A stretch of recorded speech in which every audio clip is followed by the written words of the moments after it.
Welcome back, friends, with another spine-chilling encounter. If you haven't subscribed to my channel yet, please do. It just takes 2 to 3 seconds, and your support means everything to me. Now let's dive into today's story. Twiggy, the half-wild son of the northern silence. Some stories are born in silence. Others claw their way out of the dark. She said the baby wasn't entirely human. The woman, Willa Nash, they called her, had lived alone in the Oregon backwoods for most of her life. Folks in town remembered her only as that mountain girl, the one with the steady eyes and calloused hands, who traded venison for salt and sugar, and vanished back into the trees before anyone could ask too much. She never came into town after 1902. Years later, a journal surfaced, wrapped in oilcloth and hidden beneath the floorboards of a long-rotted cabin. Pages yellowed by dampness, ink faded but legible, and between its lines, something else. A voice. Willa's voice. In that journal, she told the truth, or what she believed to be the truth. About a night in September, under a swollen moon.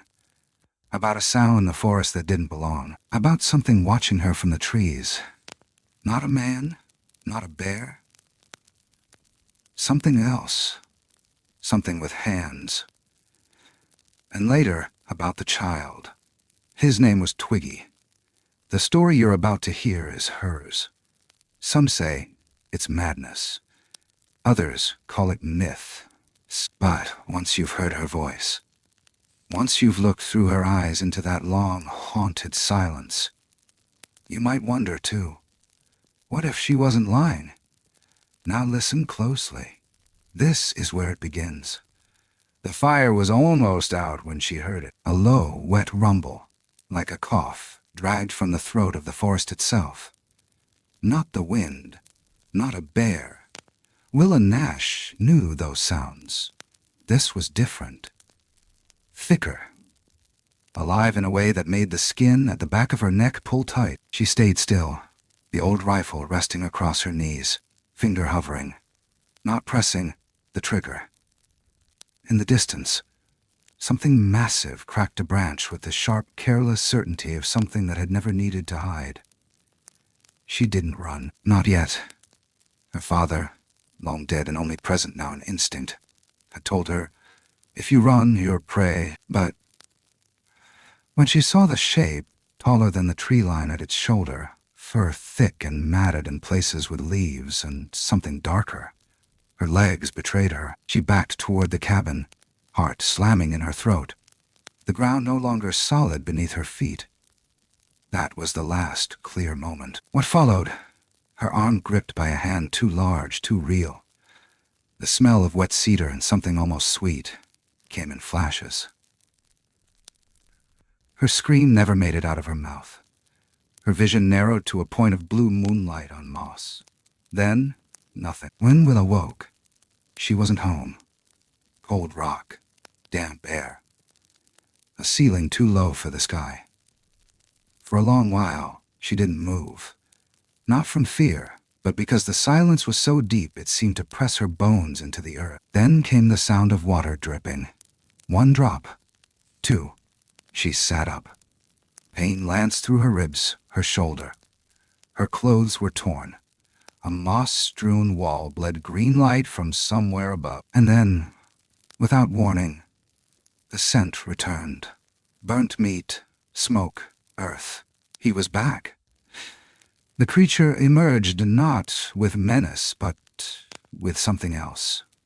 Caution, curiosity. He crouched near the entrance, far enough to be shadows, close enough that she saw his eyes. They weren't wild. Not fully. And in them, she saw something more terrifying than rage, recognition. For days he came and went. Brought food. Roasted root, berries, something like venison but sweeter. Never spoke. Never touched her again. And yet, each night she felt watched. Not violated, but studied, measured. Her terror dulled into something else. Not comfort, not familiarity. Just endurance. Then one morning, he didn't return. She left the cave 3 days later. Finding the world she remembered colder, emptier. Her cabin was still standing, though it looked smaller than she remembered. Inside, the kettle had rusted. Her journal lay open to a page where she'd drawn the moon. At first, she told herself it had been a dream, a fever, a wound in the mind left by isolation. But then the changes began. It started with nausea, then the exhaustion, the swelling in her belly that no food could explain. She counted the days, then stopped. There was no calendar for something like this. No doctor for a pregnancy she could never admit to. Her body betrayed her with each passing week. Her face hollowed. Her eyes darkened. She never went back to town. The risk was too great. People noticed things. She grew her hair long, let her body do what it needed to do. But deep inside her, beneath the fear, was a deeper, raw truth. She wasn't alone anymore. And then the dreams came. Of the creature. No, not a creature. Of him. Watching her from the tree line, standing just beyond the firelight. Of fingers brushing hers in sleep. Of something ancient. Something that had been waiting longer than memory for this moment. One night she woke to find herself outside, barefoot in the frost, hand resting on her stomach, whispering a name she didn't remember choosing. Twiggy. But the worst moment came weeks later when she saw herself in the mirror. Her face, her mother's face, her father's mouth. But not entirely. Something in the eyes had shifted. Just enough. Like the woods had claimed her from the inside. She began to write it down. Not to make sense of it, she'd stopped trying. But to leave something behind. A record. For the child. For herself. For the world if it ever came knocking. But even as she wrote, part of her wanted to destroy it. What if someone read this and thought her insane? What if someone believed it? That was the night she heard the voice. Not outside. Inside. You are not wrong. You are not alone. She never knew if it was him, or something that lived inside her now. And that, she would later realize, was the real terror. Not the creature in the woods, not the thing that had taken her, but what had remained. I hadn't lit the fire yet. I remember that part clearly. The sun had just dropped below the ridge, leaving a bruised sky stretching over the treetops. I'd stacked the wood, wrapped myself in my father's old coat, and was sitting on the front step with a tin mug of cool tea in my hands. I didn't hear it at first. Not really. It wasn't a noise exactly. More like the feeling you get when someone's looking at you from across a room. Before you ever see them, I raised my eyes to the tree line. And that's when I saw it. At first, it didn't move. The forest had already started folding itself into shadow. And for a moment, I thought it might just be an old stump or a blackened snag. But then the wind shifted. The light, what little remained, bent just enough to catch on something not wood, not rock. Something covered in hair, the color of wet bark. And the eyes. God. The eyes. Two orbs reflecting the last of the light, low and golden, like twin coals waiting to ignite. My hand went for the rifle, slow and careful, but even that movement felt clumsy under its gaze. I stood, not running yet, not ready to believe what I was seeing. I'd lived long enough with the forest to know its games. Bears in the underbrush, cats in the trees, elk staring like statues. But this thing, it didn't look away. It watched me like I was the only thing in the world worth watching. And then it moved. Not fast, not sudden. Just a slow, sure step forward, like it knew I wouldn't shoot. My breath caught, but I didn't. I just stood there, rooted like one of the damn pines, while the thing came closer. Close enough for me to hear the dirt shift under its weight. The low rasp of breath. Heavy and calm. When it reached the edge of the clearing, it stopped. Tilted its head. Raised one enormous hand. And then it stepped back. Just one step. Enough to let me breathe again. Enough to let me run, which I did, slamming the door of the cabin behind me so hard the hinges squealed. I bolted it shut, dropped to the floor and waited. Listened. Heart slamming like a rabbit's, but nothing followed. I didn't sleep that night. I sat in the dark, watching the flames eat through the last of the wood, the rifle across my lap. Every sound outside felt sharper, closer. The wind through the trees, the rustle of leaves, the occasional crack of a branch that didn't sound quite accidental. But it never came to the door. Never tried to get in, and by morning, the woods looked normal again. Empty, peaceful. Only it wasn't, because from that moment on, I wasn't alone out there. Not really. Something had seen me, and I had seen it. And once you see something like that, the forest never feels quiet again. I told myself it was a one-time thing. A fluke, my mind playing tricks. But the next night, just after dusk, I found footprints. Not boot prints. Not bare. They were wide, deep, with 5 long, toe-like impressions spread unnaturally far apart. The stride was wrong, too. Too long for a man. Too deliberate for an animal. I followed them as far as I dared. But they veered off toward the creek and vanished in a patch of moss so thick I couldn't even see my own prints anymore. I tried not to think about it.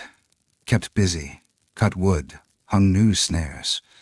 Cooked stew I couldn't finish. But at night, it came back. Not the creature, just the feeling. That pull. That impossible sensation that somewhere out there, something had set its eyes on me and had no intention of looking away. Then came the third night. I had gone out late, chasing off a raccoon that kept trying to get into my storage shed. It was nearly midnight when I stepped out. Moon high, sky clean and bright with stars. That's when I heard it. A sound low and guttural. Not a growl, not quite. It was deeper than anything I'd heard. Less like an animal warning and more like the earth itself groaning from the inside. My blood iced. I turned slowly. The tree line shimmered with shadow, but I saw it closer than ever. It wasn't just tall, it was massive. Shoulders as wide as a door frame, arms hanging almost to its knees. It wasn't fur, not entirely. There were patches of skin visible, raw and scarred. Its chest rose with slow, methodical breaths, and the face was wrong. Not beast, not man.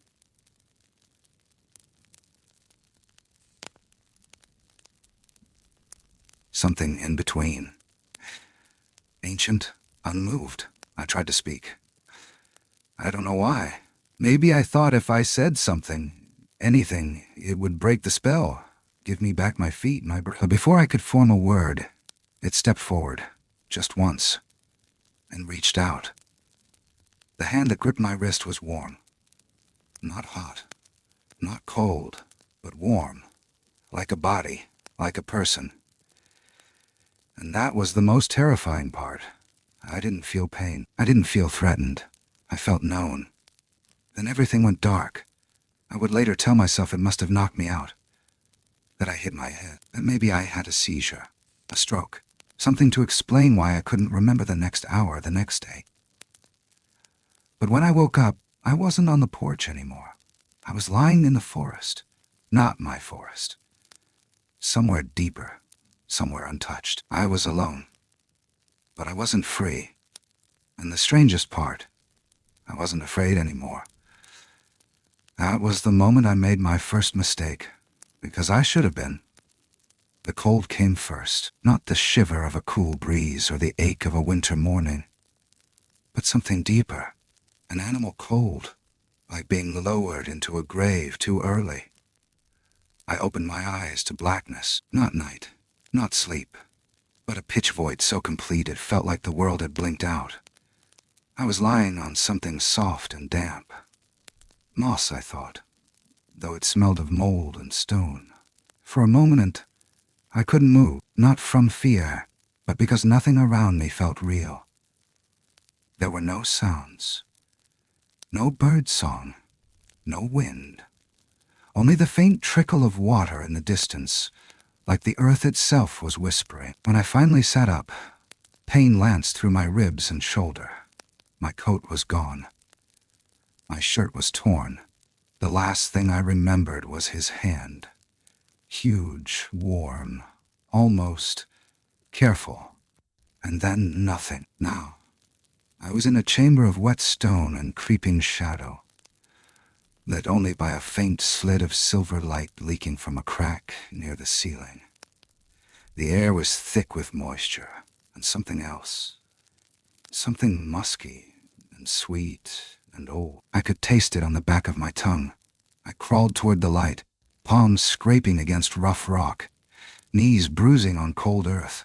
My head throbbed. My body felt used, not in the way of violence, but as if it had been carried for miles and laid down gently by something that did not breathe like we do. I found a wall, pressed my back to it, and tried to slow my breath. Every heartbeat sounded like a drum in the stillness. That's when I saw him. He didn't emerge with drama or noise. One moment, the cave was empty. The next, he was there, crouched low, half-shadowed, as if the darkness had shaped itself into him. He held something in his hands, a bundle of roots, berries, and, what shocked me most, a strip of smoked meat, browned at the edges. I stared, my body too stunned to react. He didn't approach, just set the bundle a few feet from where I sat and backed away. His gaze never left mine. I saw his chest rise and fall, slower than any man's. His eyes didn't blink. I should have screamed. Should have run at him with fists and curses, but I didn't. Instead, I whispered the only word that came to me. Why? Of course, he didn't answer. Or maybe he couldn't. Or maybe he thought he already had.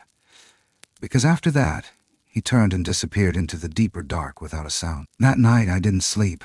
I ate what he brought me, not because I trusted him, but because hunger makes monsters of us all.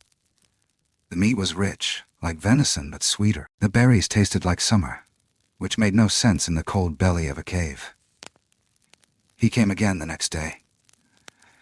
And the next. Always at dusk. Always silent. Somewhere around the fourth day, I began to study him the way he studied me. He didn't move like a beast. Not really. There was thought in his steps, care in his choices. He didn't toss the food at me like feeding a dog. He arranged it. Sometimes he sat across the cave just watching, not menacing, just present. And then, without warning, I began to feel something I didn't expect. Pity, not for myself. For him. I couldn't explain it then, and I barely can now. But there was a loneliness in him I recognized, something hungry, not for flesh or warmth, but for meaning, for connection. That was the hook.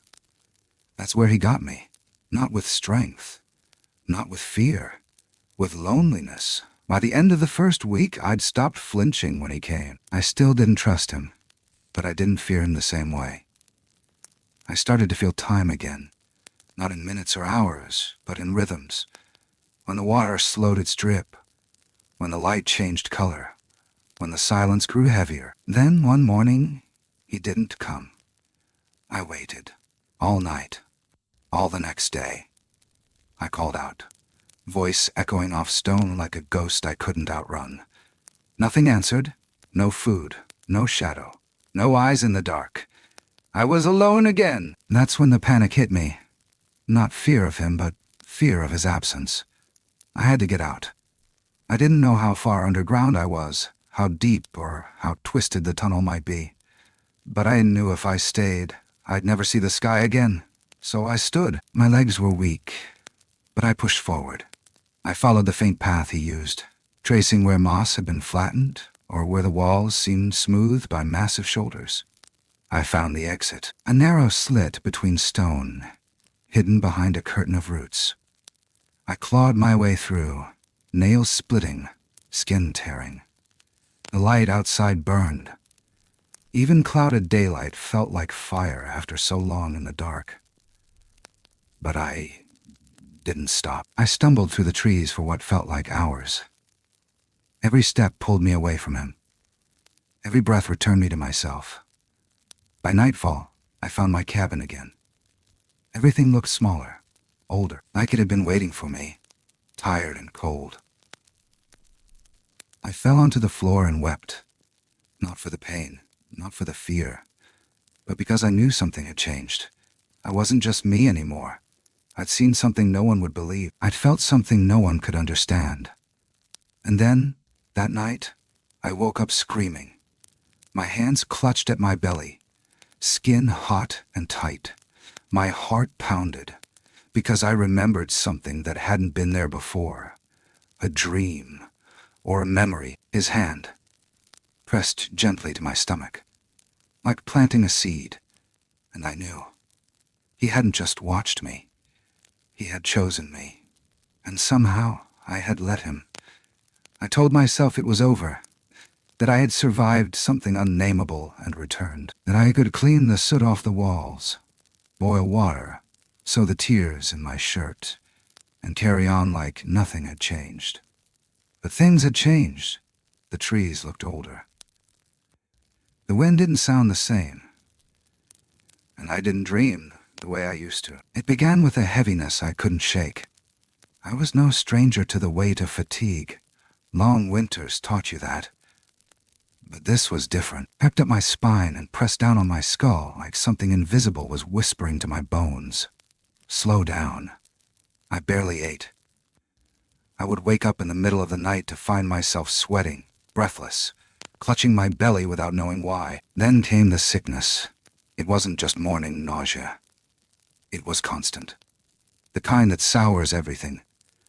The smell of soup, the feel of sunlight on skin. My hands trembled. My eyes watered from smells that had never bothered me before. The scent of wood smoke, the coppery tang of river water. Even the earth beneath my cabin, once comforting, now reeked of something metallic and wrong. I tried to explain it away. A fever, a parasite, the stress of being alone. But when I finally dared to count the weeks, tracing them backward to the night I stumbled home, soaked in moss and memory, I stopped breathing. I was late, too late. No bleeding, no signs of sickness that would explain the weight growing inside me. Just silence. A silence I recognized not from fear, but from knowing. There was something inside me. At first, I refused to believe it. I'd lived alone. There was no one else. No man, no possibility. Not unless I counted him. The one whose breath I could still feel on my skin. Whose eyes had followed me into my dreams like two moons drowning in fog. The thought made me sick again. But not from fear this time. From the weight of what it meant. And yet, I didn't tell anyone. Not that there was anyone to tell. The people in town already looked at me like I was strange, a woman living alone in the woods, bartering meat and herbs for matches and flour, speaking more to the trees than to them. If I had returned and said what I suspected, what I knew, they'd have locked me up or laughed me into silence, so I stayed. I disappeared even deeper. I stopped making my monthly trips. I faked a broken ankle as an excuse to miss a scheduled trade. I buried myself in chores I couldn't complete, wrote letters I never sent, tore out pages from my journal just so I could write them again. All while my belly swelled, and my skin stretched, and my heartbeat became second to another. I learned to move slower, to avoid mirrors, to ration food I didn't have the stomach for. And most of all, I learned to lie to myself. That this wasn't real, that it would pass, that the thing inside me would vanish or dissolve, or wake me up screaming and sweating from a terrible, impossible dream. But it didn't. Instead, the thing inside me kicked. It was subtle at first, like a ripple under the skin, a fish caught beneath thin ice. I froze, hand on my stomach, terrified. But then it happened again. And again. Each time stronger, each time more certain. It wasn't just movement. It was will. There was a presence inside me, a mind, a purpose. And one night, In the middle of a late November storm, when the wind howled like it wanted to peel the cabin apart, I spoke to it for the first time. "I don't know what you are," I whispered, "but I'll keep you safe. I swear." A few minutes later, it kicked again. That was the first time I cried, not out of fear, but out of something closer to love. And yet, there was still the question, the thing I couldn't say out loud, even to myself. What if it's not human? Not entirely.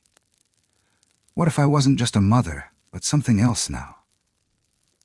Something ancient women warned each other about in stories they pretended were just for fun. I scoured the few old books I owned.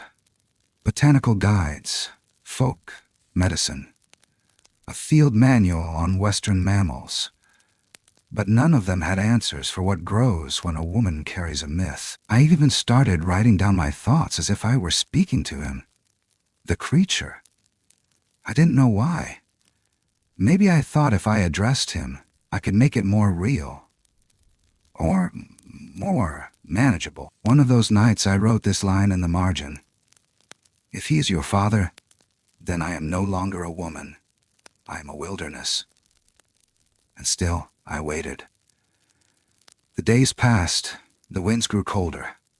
Snow crept across the clearing. The stove burned low. I had noon. I taught myself how to bind my belly, how to brace my back, how to breathe through the weight. And all the while I listened, not just for sounds outside the cabin, but for him. I never saw him again, not really. But some nights, I heard movement beyond the trees, the long, deliberate stride I'd never mistake, the low, aching groan of something not quite human watching from the dark. One night, I thought I saw two glowing eyes again, far off, just past the firelight. I didn't move, didn't speak. I just stood at the window, one hand on my belly, and let the stillness take hold. I thought I was safe, but I was wrong. Because the thing about carrying the wild is, it doesn't stay quiet forever. The night Twiggy was born, the world had gone quiet in that terrible way that only happens before something ancient wakes up. The snow had come hard that day, hammering down in sheets thick enough to drown the trees. The fire inside my cabin barely held against the draft, and I'd run out of the herbs I'd gathered to dull the aches in my spine. My belly felt like a stretched drum head, every nerve pulled to its limit. I remember thinking, he's coming, and I might not survive it. But it wasn't fear I felt. Not really. It was something harder to name, something old. The same feeling I'd had when I first saw his father, standing in the tree line. The knowing. The labor came fast. No gentle onset. No warning cramps. Just a sharp crack deep in my gut, like a branch snapping underfoot. I dropped to the floor, knees buckling, breath ripped from my chest. The storm howled against the windows, rattling the shutters as if the woods themselves wanted in to witness it. My hands gripped the edge of the stove as another wave tore through me, firelight casting shadows that twisted like claws along the walls. I crawled to the bed. Every inch of me burned, skin hot and slick with sweat. My heart beat so hard I could feel it in my throat. I bit down on a rag to keep from screaming.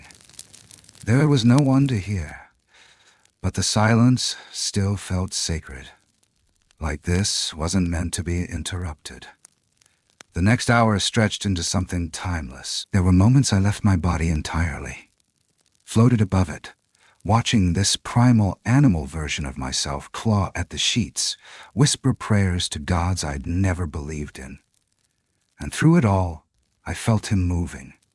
Not like a child, not fully. He shifted with purpose, not kicking, not squirming, but turning. And then something split. Not my body. Something deeper, and he arrived. There was no cry, just silence. At first I thought he hadn't survived it, that I'd gone through all of this just to hold death in my hands. But then he opened his eyes. Dark, liquid, deep like old water. No whites, no blinking, just that stare. He didn't wail like a newborn. He exhaled, low, quiet, like air escaping a cave. And I saw that he was covered in something not quite hair and not quite fur. A soft layer of down, brown-black and warm. His arms were thick, his fingers long. The pads of his hands were rough already, as if he'd been climbing trees in the womb. I held him. I didn't hesitate. My body screamed, my skin bled, but my arms knew what to do. I wrapped him in the softest fabric I had, cradled him against my chest, and whispered the name that had haunted my sleep for months. Twiggy. He didn't respond, just stared. Not blankly, with intention, as if he already knew me. The fire hissed low. The storm outside finally broke. For a moment it felt like the entire world had frozen in place just to watch us, just to witness this impossible holy rupture. And for the first time since the cave, I felt peace. That peace didn't last. A few days later I noticed something strange. Twiggy didn't sleep like other babies. Not deeply. Not long.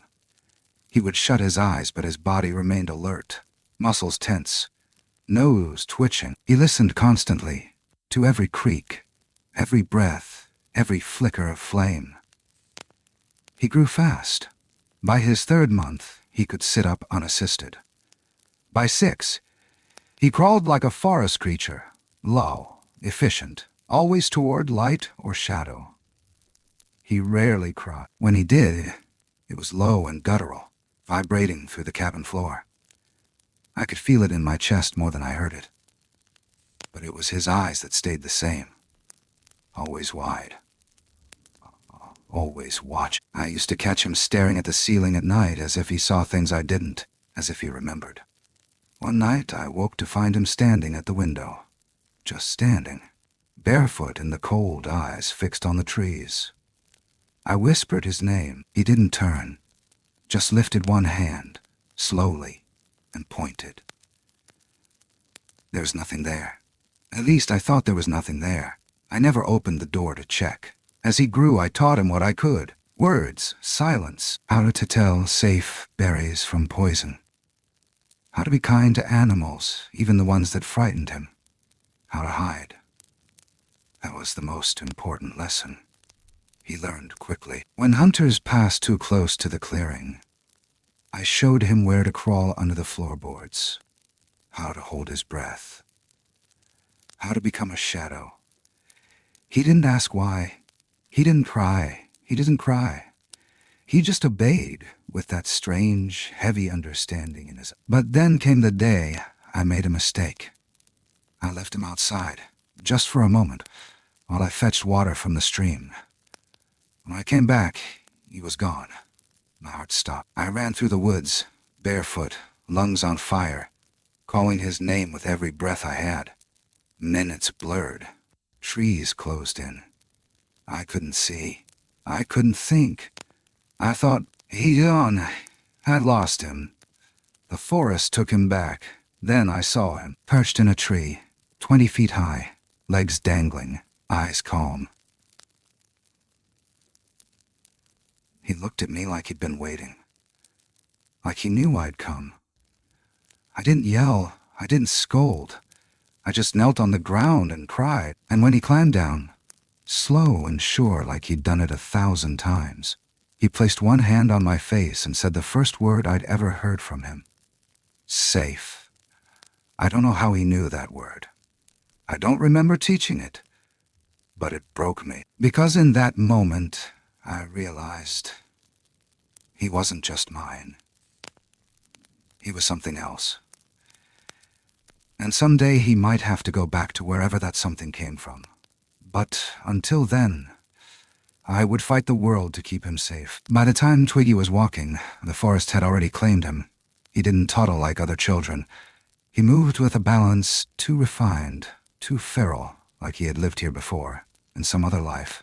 His footsteps never snapped a twig. His breath disappeared into the wind. He climbed before he spoke.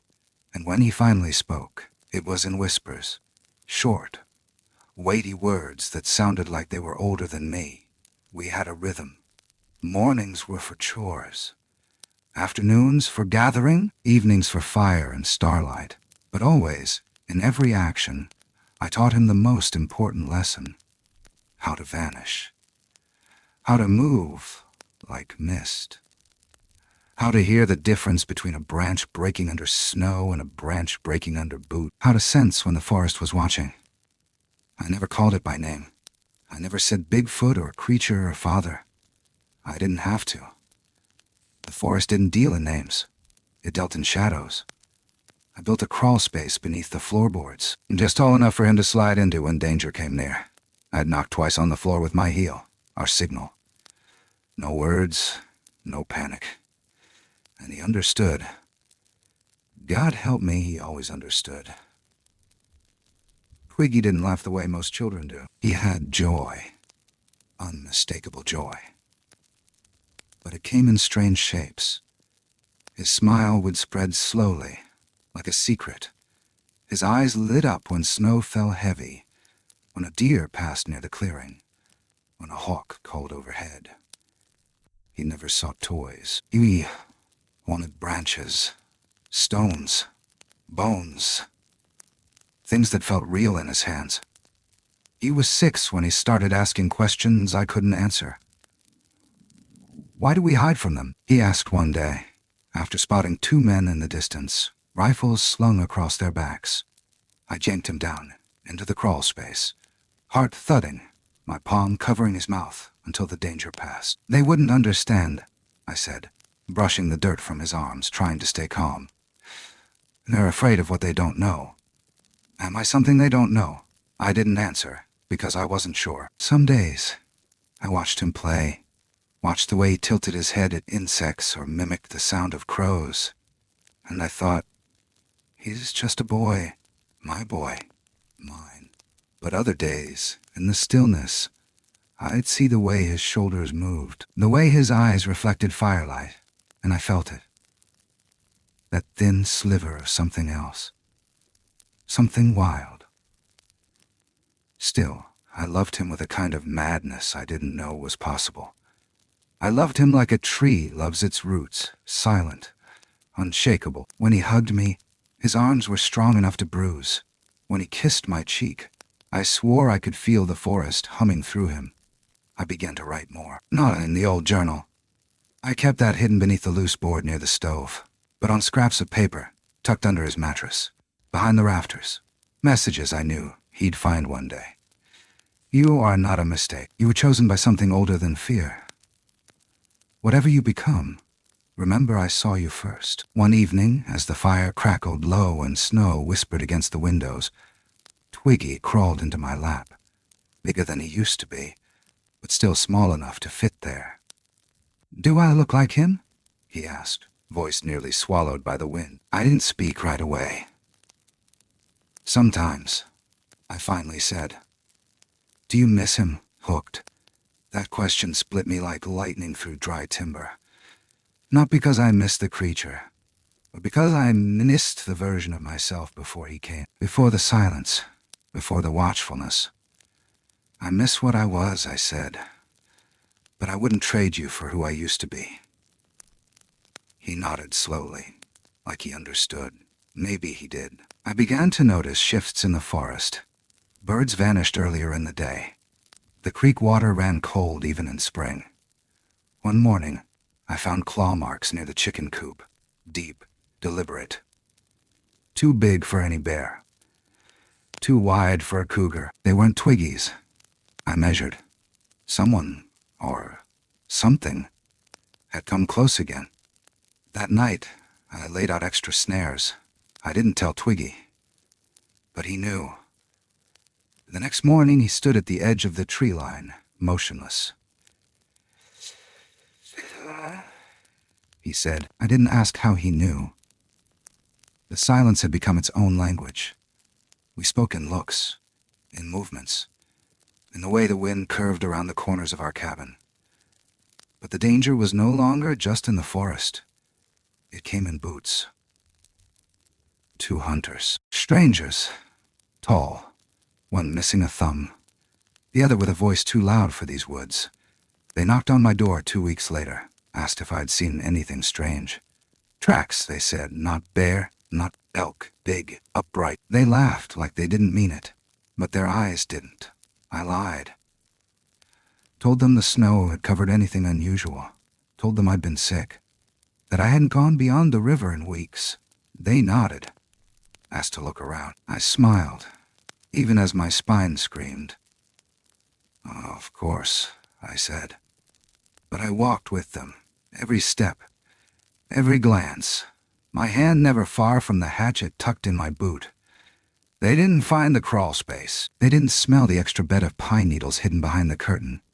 They didn't notice the slight indentation where Twiggy had been standing under the porch just moments before they arrived. When they left, I collapsed, not from fear, from the knowledge that next time, I might not be enough.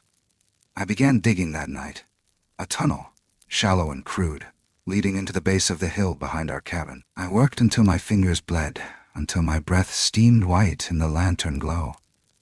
I built him a door, not to keep him in, but to let him escape.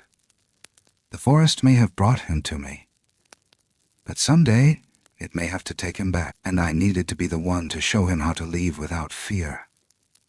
Because no matter how much I taught him to hide, I couldn't teach the world not to look. The day started like any other. Cold breath on the window, the smell of damp earth thawing, Twiggy stacking firewood with the ease of someone twice his age. He was nearly 12 then, taller than me already, his shoulders widening like saplings turning into trunks. I watched him from the doorway, the way he moved, the silent strength of him, and felt something twist low in my gut. Pride. Fear. Both. It had been months since the last visitor, months since I'd heard anything louder than birdsong or the wind knocking snow from the pines. I let myself believe we'd been forgotten, that the world had finally turned away from our little patch of forest and left us in peace. I should have known better. The knock came just past noon. Not hard, not hurried. Just 2 quiet taps that landed like thunder against the door. I froze mid-stir at the stove, my breath caught halfway between inhale and prayer. I didn't look at Twiggy. I didn't need to. I felt him already sliding beneath the floorboards, the silence between us sharpened by instinct. I opened the door with a calm I didn't feel. 2 men stood there, one with a scar across his cheekbone and a patchy beard, the other younger, broad-shouldered, and holding a notebook too clean for these parts. They wore state colors, official boots, the kind of eyes that had seen strange things and wanted proof. "We're looking into reports of a creature," the older one said, glancing over my shoulder like he expected something to snarl from the shadows. Upright, massive, leaves strange prints. Neighbors say it moves like a man, but too fast, too quiet. I gave them nothing. A blink, a shrug. "I don't see much," I said, voice steady. "Just snow and trees." They asked to look around. I said yes. Of course I did. But I stayed with them every step, offering tea, pointing to harmless fox prints, drawing their attention to owl droppings and stories of old logging ghosts. They walked the perimeter, took notes, asked too many questions. "Ever heard strange howling?" "No, seen broken trees higher than eye level, winter storms." "Ever feel like someone's watching you out here?" I smiled. "That one I didn't have to fake. Don't we all?" They stayed too long, looked too close. One of them stopped near the back shed, where the earth had been disturbed from the emergency tunnel I dug months earlier. My palms went cold. He bent down, ran his gloved hand through the dirt. And that was when I heard it, a breath behind me. Not a voice, not a word. Just a shift in the air, Twiggy from beneath the floorboards. Listening, waiting. So I moved. I faked a stumble, spilled half a can of lamp oil across the path. I cursed out my lantern, made them help me clean it up. The moment passed. The man stood, dusted off his hands. They left not long after with promises to stay in touch. I didn't watch them go. I bolted the door behind them and sat on the floor until my legs went numb. Twiggy didn't come out right away. When he did, his face was still. Too still. "They were here for me," he said. "Not a question." I nodded. "You said they wouldn't come. I was wrong." He sat beside me, his hand resting over mine. It swallowed my fingers whole. "I don't want to leave," he said. But we both knew what I knew. The world wasn't going to leave us alone. At night, I opened the hidden hatch behind the stove and handed him a small canvas bag. Inside, dried meat, a compass, a notebook. The knife his father never gave him, but should have. My journal wrapped in wax cloth. "Just in case," I said. He didn't argue. In the following weeks, I reinforced the tunnel. Taught him how to mask his scent, how to move with the wind, not against it. We practiced climbing higher, moving faster. At night, we mapped the forest from memory. Safe zones, echo spots, deer trails turned escape routes. He never complained. He absorbed it all like bark drinks rain. And then, one morning, we woke to silence. Not peace, absence. No birds, no rustle. Just cold, tight, wrong. I stepped outside with my rifle.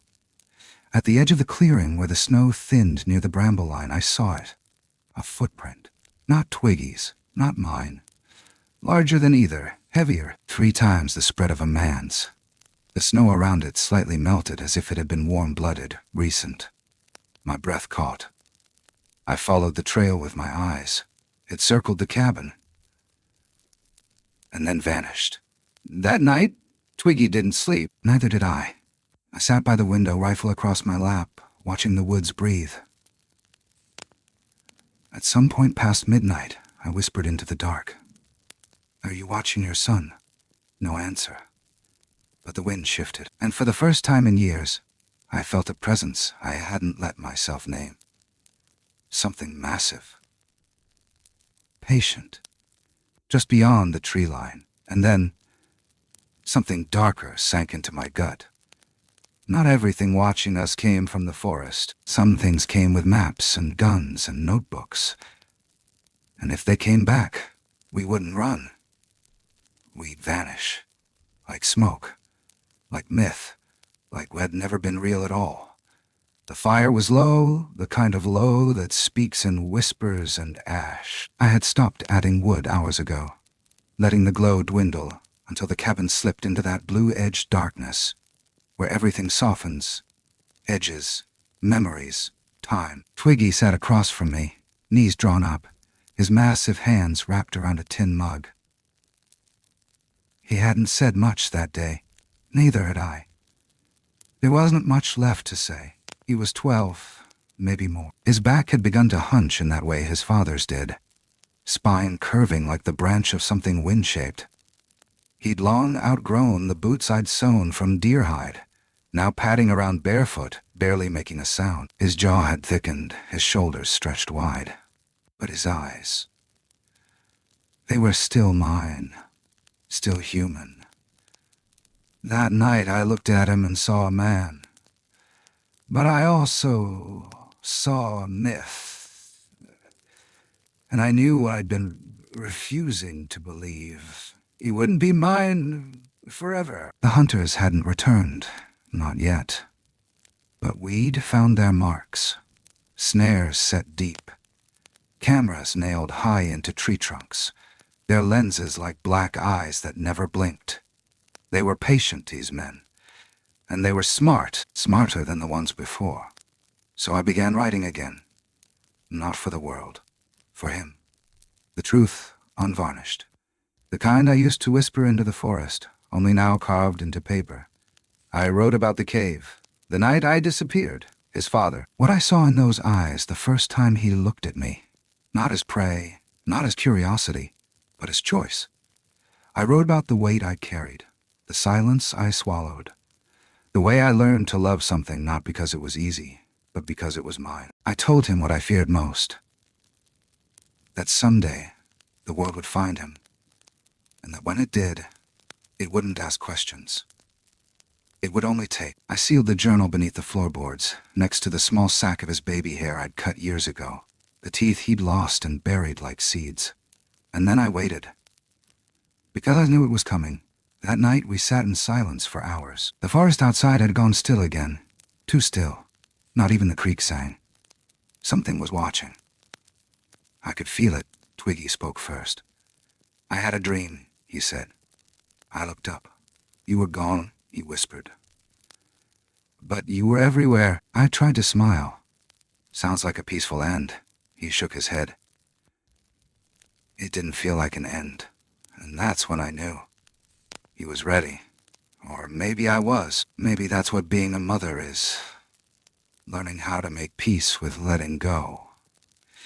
Even when every bone in your body wants to keep holding on. Just before dawn, I packed a small bundle. I gave him the compass again, the one I'd held the night I found my way home from the cave.